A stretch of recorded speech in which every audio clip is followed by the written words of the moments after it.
جب کوئی آپ کے ساتھ برہم ہو رہا تو اس وقت آپ کام ڈاؤن ہو جائیں. سب سے پہلے اپنے اوپر فوکس کریں، اپنے آپ کو کنٹرول کریں، دھیمے ہو جائیں، آرام سے بات کریں اور اس طرح جواب نہ دیں جس طرح دوسرا ایکسپیکٹ کر رہا ہے تاکہ بات بڑھے.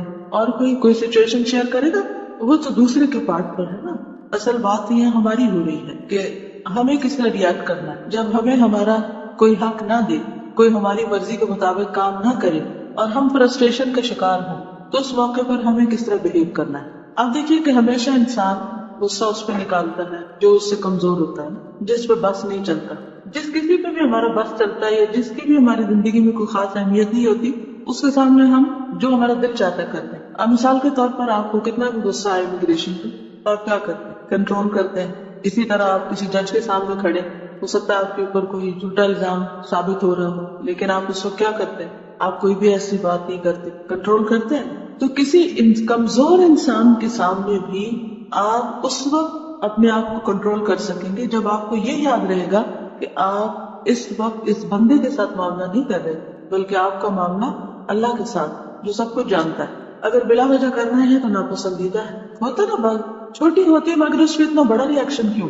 لیکن اس میں لیکن جو چیزیں ایسی ہوتی ہیں کہ جس میں ہمارے ٹون میں بہت اثر پڑتا ہے، یہ پورے گھر کا ماحول جو ہے وہ ایک سیڈ ہو جاتا ہے. یہ ایک اب دیکھیے کہ جھگڑے کو آپ ڈیفائن کیسے کریں گے. یعنی ایک چھوٹی بات کو بڑا کر لینا، پھر یہ کہ اس کے اوپر جذباتیت اختیار کرنا. جذباتی ریئیکشن جو ہے یہ ناپسندیدہ ہے. کم الفاظ کم بات، کیونکہ ہم نے وہ حدیث پڑھی تھی کہ جب کعب کی والدہ نے یہ سن کر کے نبی صلی اللہ علیہ وسلم کعب کو بشارت دے رہے ہیں، اور بشارت کس چیز کی تھی؟ بنیادی طور پر ایسے لوگوں کے لیے کیا ہے، قرآن مجید میں آتا ہے نا کہ الذین اذا اصابتهم مصیبۃ قالوا انا للہ وانا الیہ راجعون وبشر الصابرین الذین اذا اصابتهم مصیبۃ قالوا انا للہ وانا الیہ راجعون.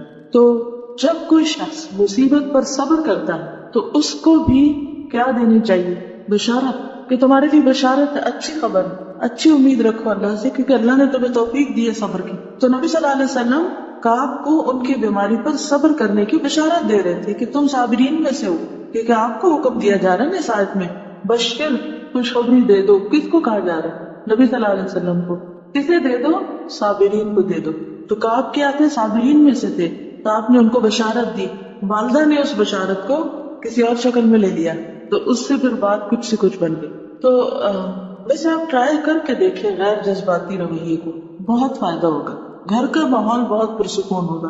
گھر کے ماحول خراب کرنے میں ہم خواتین کا بہت بڑا حصہ ہوتا ہے. بچوں کو سہما کے رکھنا، شوہر کو دبا کے رکھنا، آنے جانے والوں کو، دوستوں کو، احباب کو، ہر ایک کو اپنے پنجے میں لینے کی کوشش کرنا اور اپنے کنٹرول میں کرنے کی، دس از ناٹ رائٹ. ہر بندہ آزاد ہے، اس کو آزاد رہنے دے، تھوڑی اس کی بھی مرضی چلنے دے. ہر چیز ہم یہاں تک میں نے دیکھا بعضوں کے جو گھریلو جھگڑے آتے ہیں نا، کوئی آ کے لوگ کاؤنسلنگ کے لیے آتے ہیں یا بیان کرتے ہیں، تو بعض باتوں پہ تو مجھے بڑی حیرت ہوتی ہے کہ شیطان کس طرح انسانوں پہ حاوی ہوتا ہے. ایک بچی نے یہ بتایا کہ اس کی ساس اس میں ناراض ہوتی ہے کہ تم چائے کا چمچ اس طرح گھماتی ہو اور پھر رکھ وہاں دیتی ہو، یہاں رکھنا چاہیے تمہیں. اب ٹھیک ہے آپ نے ایک آدھ دفعہ بتایا مگر اس کے اوپر جھگڑا تو نہ کریں. اب 20 سال کی عادت اگر ایک بچی کی پختہ ہو چکی ہے چمچ الٹا گھمانے کی یا پھر اس کو اسی پلیٹ کے اندر رکھنے کی بجائے نیچے رکھ دینے کی، تو وہ 2 دن میں تو نہیں تبدیل کرے گی. It will take some time, تھوڑا برداشت کرنا پڑے گا.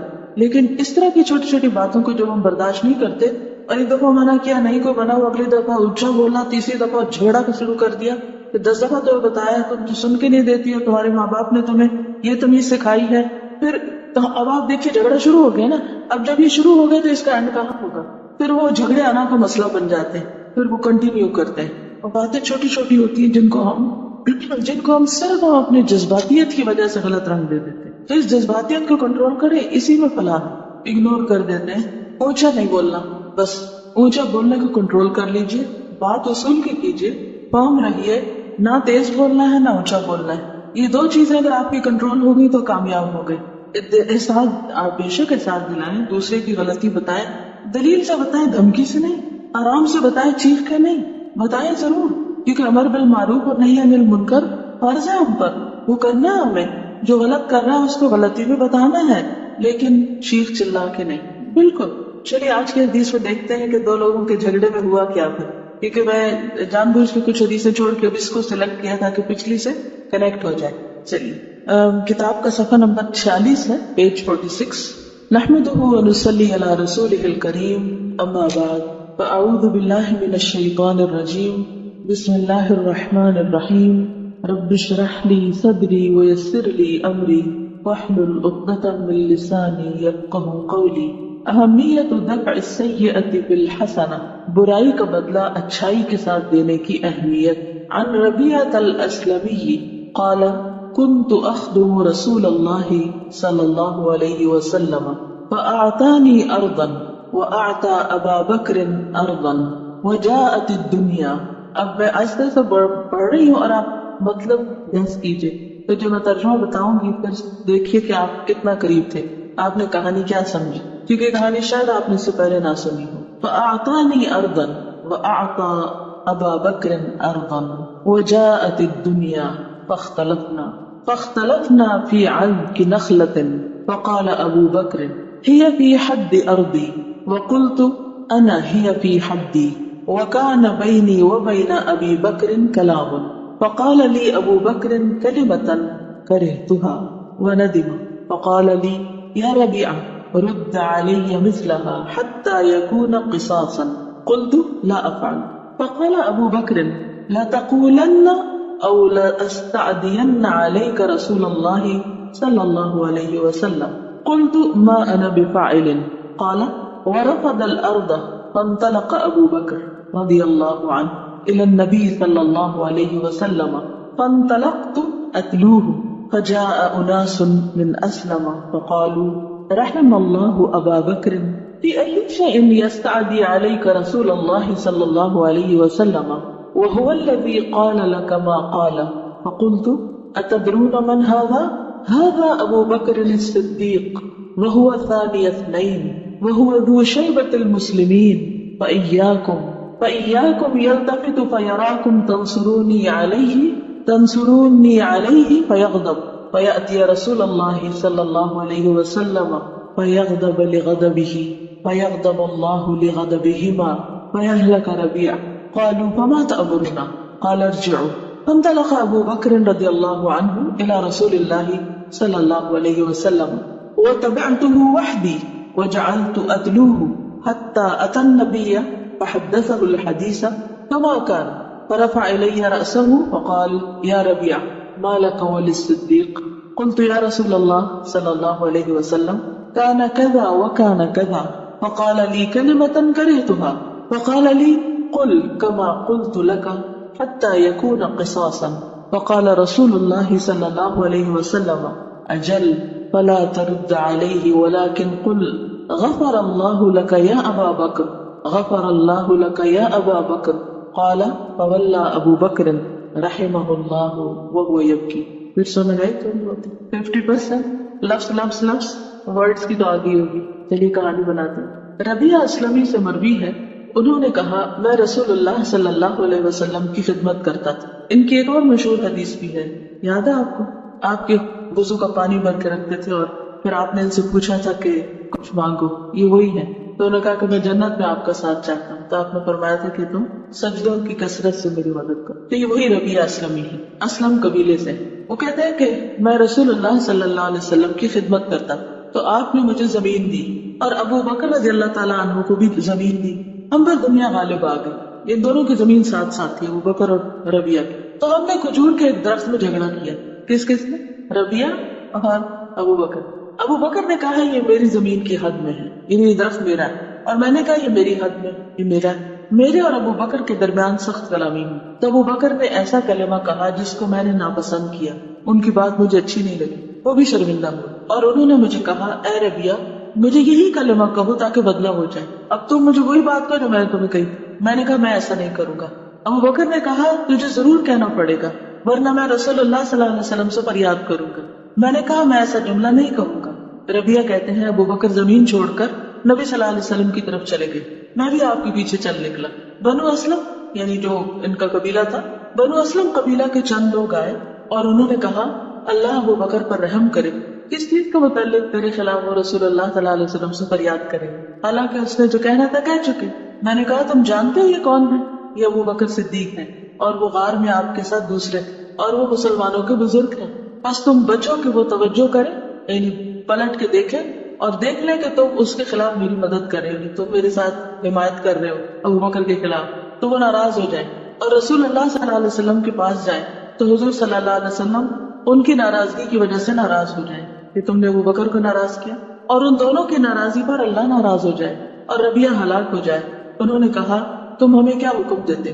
کہا تم چلے جاؤ، میرے ساتھ نہ دو، جاؤ یہاں سے۔ ابو بکر رضی اللہ تعالیٰ عنہ رسول اللہ صلی اللہ علیہ وسلم کی طرف چلے اور میں بھی اکیلا آپ کے پیچھے چل پڑا، یہاں تک کہ ابو بکر نبی صلی اللہ علیہ وسلم کے پاس آئے اور جیسی بات تھی ویسے ہی بیان کر دی۔ آپ نے اپنا سر میری طرف اٹھایا اور فرمایا اے ربیہ، تیرے اور صدیق کے درمیان کیا معاملہ ہے؟ یعنی صرف ان کی نہیں سنی، ان کی بھی سنی۔ میں نے کہا اللہ کے رسول صلی اللہ علیہ وسلم اس طرح معاملہ تھا تو ابو بکر نے مجھے ایسا کلمہ کہا جس کو میں نے ناپسند کیا، اور انہوں نے مجھے کہا کہ مجھے بھی اسی طرح کا کلمہ کہو تاکہ بدلہ ہو جائے۔ رسول اللہ صلی اللہ علیہ وسلم نے فرمایا ٹھیک ہے، وہ جملہ تو اس پر نہ لوٹا بلکہ کہہ اے ابو بکر اللہ تجھے معاف کر دے، اے ابو بکر اللہ تجھے معاف کر دے۔ تو چنانچہ ابو بکر روتے ہوئے چلے گئے۔ یہ تھے صحابہ کی جذبے، یہ تھا ان کا اخلاق، یہ تھا ان کا تقویٰ، یہ تھا اللہ سے ڈر۔ کتنے سبق ہیں اس واقعے، بے شمار، کتنی زبردست رہنمائی۔ ایسے تو نہیں ہمیں کہا گیا اہدنا الصراط المستقیم صراط الذین انعمت علیہم، یہ ہے انعام یافتہ لوگ، ان کے طریقے زندگی کو دیکھنا چاہیے تاکہ ہم بھی ایسی اخلاق اور ایسے کردار کے حامل ہوں۔ یہ ہے عملی اسلام۔ اسلام صرف کتابیں پڑھنے کا نام نہیں، یہ صرف پڑھانے کا نام نہیں، بلکہ عملی زندگی میں اس کو لانے کا نام ہے۔ چلیے میں عربی کے ساتھ ساتھ تھوڑی اردو اور چھوٹے چھوٹے سبق نکالتی ہوں اور آپ بھی ساتھ شامل ہو جائیے۔ ان ربیعۃ الاسلمی، ربیعہ اسلمی سے روایت ہے، قال کہتے ہیں کنت اخدم، میں خدمت کرتا تھا رسول اللہ صلی اللہ علیہ وسلم، فاعطانی ارضا، تو آپ نے عطا کی مجھے ایک زمین، واعطى ابا بکر ارضا، اور ابو بکر کو بھی زمین۔ اس میں آپ دیکھیے کہ نبی صلی اللہ علیہ وسلم کے پاس جب مال غنیمت آتے تھے یا کوئی علاقے فتح ہوتے تھے تو آپ ان کو صحابہ میں جو بھی اس میں شریک ہوتے تھے اس جنگ میں یا اس کام میں، ان میں تقسیم کر دیتے تھے۔ وجاہت الدنیا، اور دنیا کی محبت، زین للناس حب الشہوات من النساء والبنین والقناطیر المقنطرة من الذهب والفضة والانعام والحرث، یہ ساری چیزیں، ان چیزوں کی محبت انسانوں کے دلوں میں ہے، اور یہ بہت نیچرل بات ہے۔ اگر کوئی کہے کہ نہیں مجھے تو ان میں سے کچھ بھی اچھا نہیں لگتا تو یہ تکلف کی بات ہوگی یا پریٹینشن ہوگی۔ حقیقت یہ ہے کہ کسی کو بھی کوئی چیز ملتی ناپسند نہیں ہوتی، اور پھر بعض اوقات انسان ایسی کیفیت میں ہوتا ہے کہ دے دے کو ابو بکر وہ ہے، پورے گھر کا سامان انہوں نے دے دیا جنگ تبوک کے موقع پر، یعنی اتنے بڑے دل کے مالک ہیں۔ لیکن یہ بھی انسانی کمزوری ہوتی ہے کہ ایک طرف بے پناہ صدقہ خیرات کر کے دوسری طرف چھوٹی سی چیز پہ اڑ جائے، ہزاروں ڈالر خرچ کر دے لیکن $200 ٹیکس، رنج و غم نظریہ بن جاتے ہیں۔ انسان اس پہ کہتے ہیں کہ یہ کیوں گئے، ہوتا نا بعض اوقات انسان بڑی بڑی غلطیاں معاف کر دیتا ہے، بڑے بڑے صدقہ خیرات کر دیتا ہے، لیکن بعض اوقات چھوٹی سی رقم کے اوپر اڑ جاتا ہے کہ نہیں میں تو یہ نہیں دینی۔ انسانی قلب کی کیفیات اس طرح بدلتی ہے کہ انسان کو خود بھی اپنی سمجھ نہیں آتی باتوں کا، اور انسان خود ریگریٹ کرتا ہے، شرمندہ ہوتا ہے کہ یہ میں تھا، یہ میں نے کیوں کیا ایسے، اتنی چھوٹی سی بات میں نے ایشو بنا دیا۔ بعض اوقات یہ ہوتا ہے کہ کوئی چینج نہ واپس کرے تو ہم دل میں رکھ لیتے ہیں کہ دیکھو اس نے یہ کیا کیا، یعنی معاف کرنے پہ ہے تو سب کچھ کر دیں۔ یہ انسانی کمزوری ہے، یہ ٹیسٹ ہے نا ہمارے۔ تو بہرحال ابو بکر ایک درخت پر، وہ کہنے لگے کہ میرا درخت ہے، ابو ربیہ نے کہا یہ میرا درخت ہے۔ اب بات کیا ہوتی ہے کہ جھگڑا یہیں سے شروع ہوتا ہے کسی بھی ایک چیز کے اوپر۔ اب کیا ہوا کہ وَكَانَ بَيْنِي وَبَيْنَ أَبِي بَكْرٍ كَلَامٌ، ہمارے درمیان تلخ کلامی ہوگی، کلام کا مطلب یہاں تلخ کلامی ہوگی۔ فَقَالَ لِي أَبُو بَكْرٍ كَلِمَةً كَرِهْتُهَا، ابو بکر نے مجھے ایک بات کہی جو مجھے ناپسند آئی، اچھی نہ لگی۔ اب یہ آپ دیکھیے ان کی حکمت، انہوں نے وہ بات نہیں ہے بتائی کہ وہ کیا کہا تھا، نہ کسی نے کبھی پوچھا کہ اچھا کہا گیا تھا۔ ہم ساری بات چھوڑ کے نا اس ایک ناپسندیدہ چیز کے پیچھے پڑ جاتے ہیں، ہاں کہ ہم بھی کہہ سکتے ہیں وہ ندیما، اور وہ نادم ہوئے، کہہ تو بیٹھے مگر نادم ہوئے۔ اور ابو بکر رضی اللہ تعالیٰ عنہ ایک اور روایت میں آتا ہے کہ بعض اوقات اپنی زبان کو پکڑ کر خود سے کہا کرتے تھے کہ تیری وجہ سے میں بہت جگہ پر شرمندہ پڑا۔ فقال علی یا ربیہ، کہنے لگا یا ربیہ رد علی مثلہ، مجھے ویسے ہی کہو۔ کس قدر خدا کا خوف، اچھا بدلہ لو مجھ سے، کیوں اتنا اصرار کر رہے تھے بدلہ لینے پہ؟ کیونکہ پتا تھا کہ اگر آج بدلہ نہیں ہوتا تو کل تو ہوگا، کیونکہ قیامت کے دن تو نیکیاں دینی پڑے گی۔ ہمارا یہ یقین پختہ نہیں، ہم لوگوں پہ ظلم کرتے چلے جاتے ہیں، ناروا الزام لگاتے ہیں، باتیں بناتے چلے جاتے ہیں، اور کبھی بھی کوئی شرمندگی نہیں ہوتی، بلکہ اگر غلط بات کا پتہ بھی چل جائے کہ غلط تھی، اس پہ اصرار بھی کرتے کہ نہیں میں تو بس یہی کہوں گا، چاہے تم جو مرضی اپنی تعمیل کرو یا اپنی صفائی پیش کرو. کس قدر افسوس کی بات ہے. تو یہاں پر وہ جھگڑا تو درخت کے پیچھے چلا گیا. اب اس پہ اصرار ہونے لگا کہ جو میں نے کہا ہے مجھے کہو واپس، تاکہ قصاص ہو گیا. حتی یکون قصاصا خود لا کہنے لگے میں ایسا نہیں کروں گا. اس سے آپ اندازہ لگائیں کہ اتباع نیکی